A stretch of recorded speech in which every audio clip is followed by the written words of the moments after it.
What is going on, everybody? It is your old pal, CHH. We're back here with another 4K Scream Factory review. The Haunting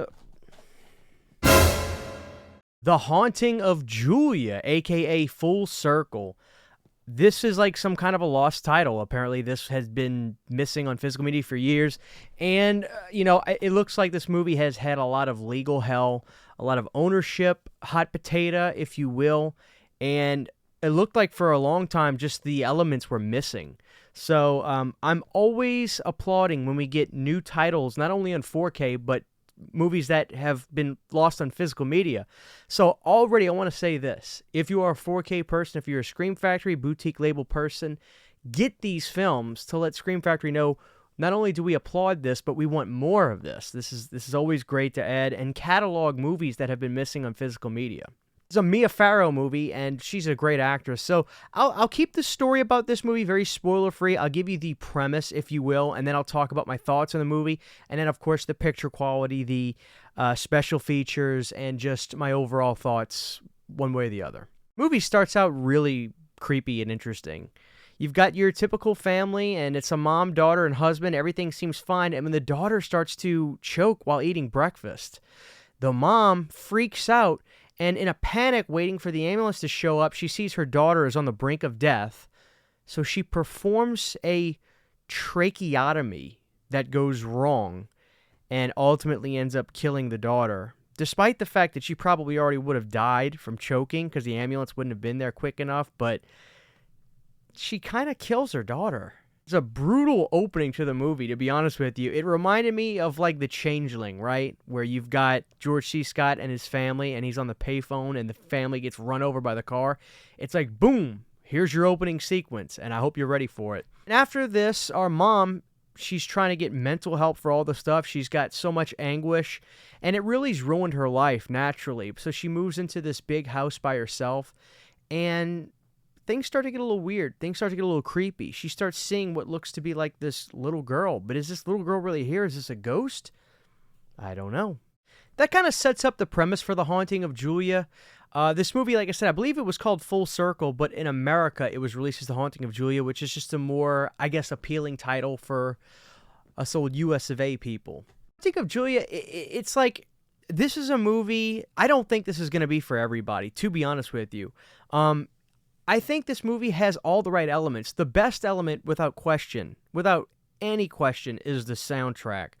It is the most atmospheric, moody, piano, light synth kind of score I've ever heard. I don't know if it's necessarily synth, but it's so haunting. It's so creepy. It sticks in your head once you hear the main theme and everything, and that's the strongest element, I think, of this movie, and what really carries the film, quite frankly. Performances are all there. The only thing is that this movie does not rev at the horsepower I think the average person is going to want it to.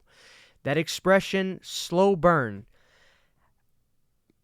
I think that can fall into the category of slow burn. I find it interesting. I think the performance in Mia Farrow really carry us through. But if you're looking for a boom, jump scare, crash, stab every 6 to 7 minutes, The Haunting of Julia is not going to be that film. But I found myself constantly cheering for this movie because of how moody and good it is.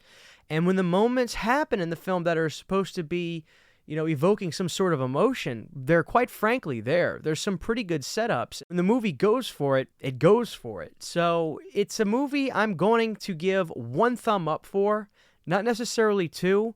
But to be fair, when I mentioned The Changeling earlier, that is what you would also call a slow burn movie that I eventually grew to not only love, but like really fall in love with. So I can see myself going this way with The Haunting of Julia as well. But in terms of the viewers, especially maybe the younger viewers that are getting into the horror films and just getting into the physical media and collecting Scream Factory, this may not be your exact cup of tea. All in all, though, I will say I loved the ending of the movie. It was a great ending. The moments in the film that are really going for it are definitely 2 thumbs up, and the soundtrack gets 3 thumbs up. It was beautiful music. But just be warned, it's not going to be the fastest moving film you've ever seen. Now, in terms of the picture quality, It looked really good. Now, this is not going to be the most impressive 4K UHD disc you've ever seen, and quite frankly, I'm not even totally sure that they used the 35mm negative for this movie. I wouldn't be surprised if it was the inner positive or something to that nature. It had a good look.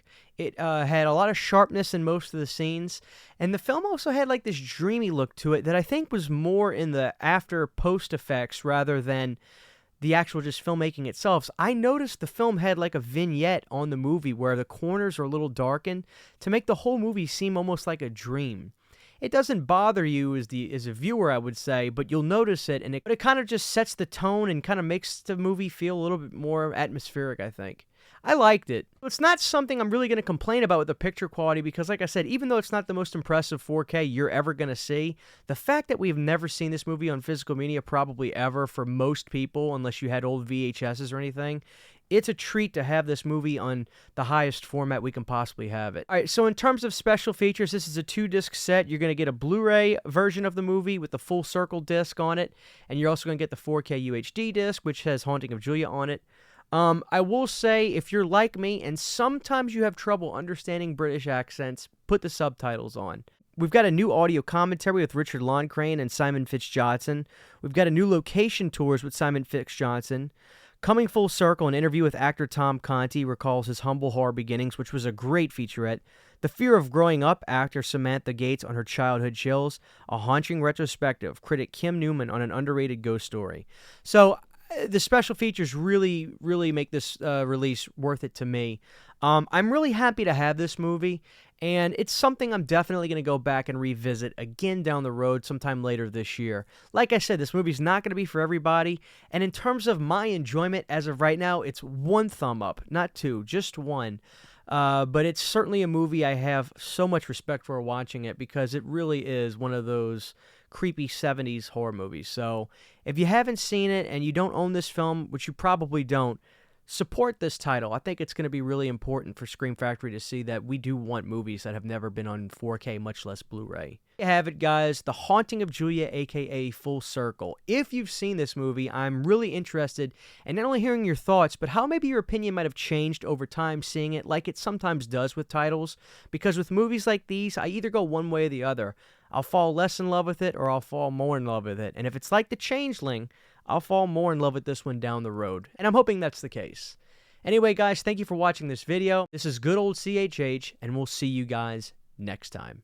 Hey, a huge giant thank you to all of my Patreon supporters. Without you guys, this would not be possible. To get behind the scenes photos, videos, music, private live streams, and much more, you can subscribe to my Patreon for as little as $1 a month. Thank you to my patrons.